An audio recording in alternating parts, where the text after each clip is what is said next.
ఈ సంక్రాంతి రేస్‌లో అయితే 'నా సామిరంగా', 'సైంధవ్' అయితే రెండైతే మంచి టాక్‌లే వచ్చినప్పటికీ, మిక్స్డ్ టాక్‌లు వచ్చినప్పటికీ ఆ సినిమాలైతే నాకు తెలిసి అంతగా హిట్ అయ్యేటట్టు కనిపించట్లేదు. లాసుల్లోనే సినిమా ముగిసేలా కనిపిస్తుంది.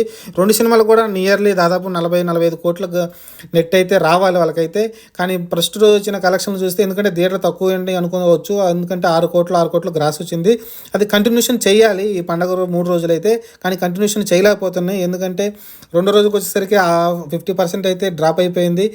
ఎక్కువ ప్రయారిటీ వచ్చేసి అటు గుంటూరు కారానికి అలానే హనుమాన్ సినిమాలకైతే ఎక్కువ ప్రేక్షకులు అయితే ఆదరిస్తూ ఉన్నారు.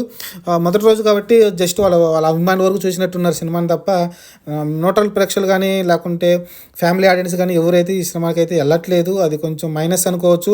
ఎందుకంటే నాగర్ సినిమా అంటేనే ఫ్యామిలీ ఆడియన్స్ వెళ్తారు. విక్టర్ సినిమా కూడా ఫ్యామిలీ ఆడియన్స్ వెళ్తారు ఫ్యామిలీతో కలిసి. కానీ అలాంటి సూచనలు అయితే కనిపించట్లేదు. ఎందుకంటే ఎక్కువ గుంటూరు కారానికి హనుమానికే ఫ్యామిలీ ఆడియన్స్ కూడా ఎక్కువ మొగ్గు చూపుతున్నారు కాబట్టి ఈ రెండు